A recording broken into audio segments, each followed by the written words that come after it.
Ciao, homie!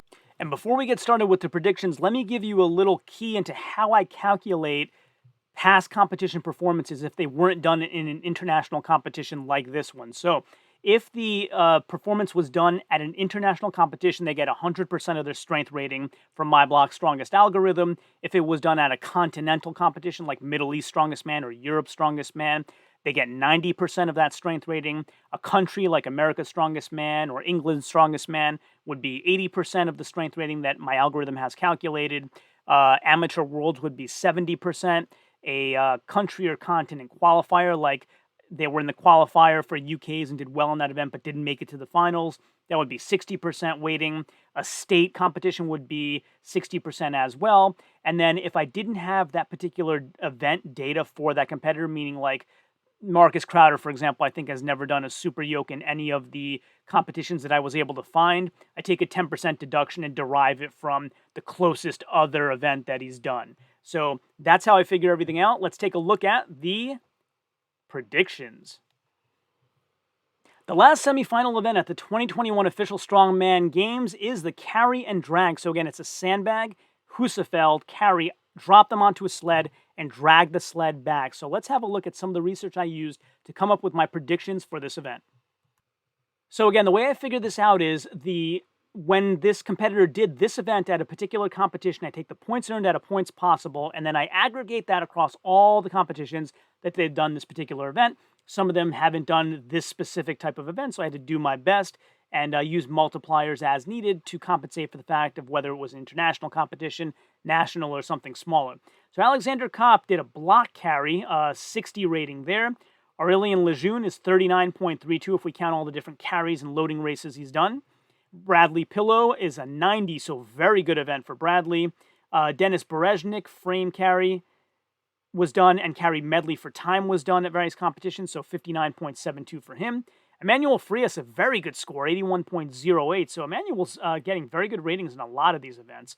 Frederick Rayom, 58.82 rating for him. Gabriel Rayom, 72.79. Jitsa Kramer, a lower score of 47.35. Then we have Jonathan Lester, 97.22. So again, exceptional at loading races is Jonathan Lester. Josh Reynolds has a 45.21 rating. Josh Thigpen is 65.19 rating. And you'll notice like 2015 sort of being the most recent competition that we see him. It was a World's Strongest Man, and that one, of course, gets full credit. There's no multipliers to multiply it down. But a lot of these other ones, 2005, 6, 11, 12, is getting to be quite a while ago now. Justin Legere is a 100 rating on his carry and load. Marcus Crowder, 79.83. And again, I'm just reading you the ratings. You can kind of look through the details of how I got to each one as we scroll through. Nick Hadge is a 70.96, a very good score for him. Pavlo Kordiaka, 78.75, a very good score for Pavlo. Peter Juhans, 68.75, and these guys have a variety of different times they did events like this. Sean Hayes, one loading race at 2021 Canada's Strongest Man, 64.71 rating for him. Spencer Remick's rating 62.96.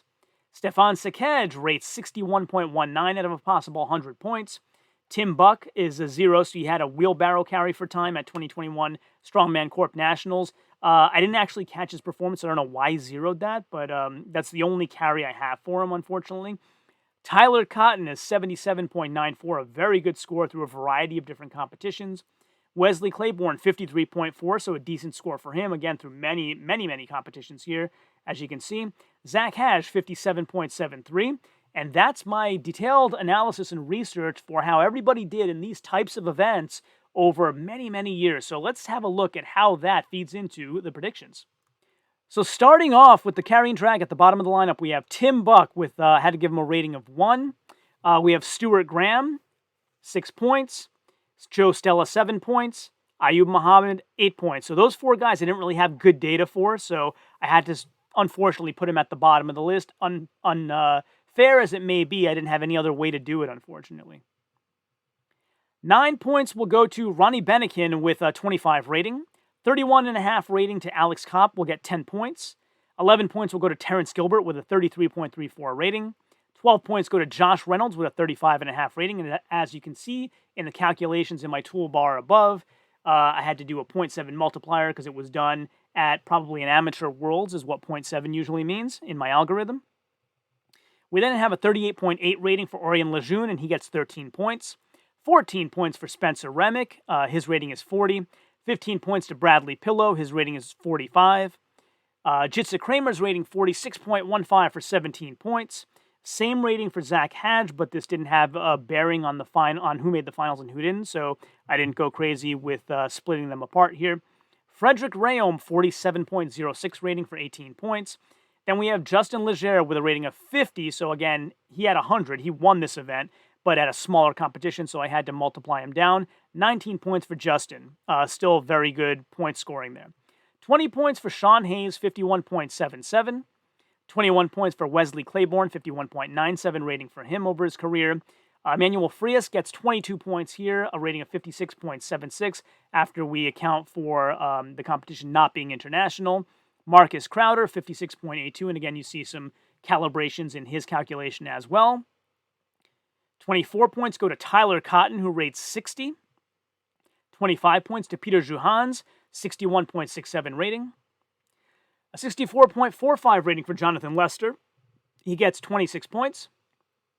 69.34 rating for Stefan Sekej. He gets 27 points. 28 points goes to Dennis Bereznik, 70 rating for him. So now we're getting into the very, very good scores. A 72 rating for Josh Thigpen, who actually was an 80, but I knocked him down again just because he's been out of the game for a bit. Maybe unfair. And Josh didn't really miss the top 10 overall, as we'll see in a moment. In my next video with the overall standings of my predictions, he didn't miss by too many places, so I may be a little bit unfair here, but 29 points for Josh. Gabriel Rayom comes away with 30 points with a 75 rating in carry and drag. 31 points will go to Pavlo Kordiaka with 80 points, 80-point rating out of 100.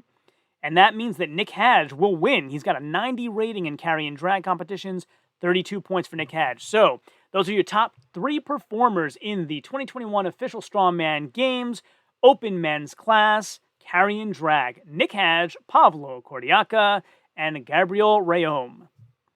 When I have some more information about my overall standings, I'll put that video together and you can check it out by clicking here.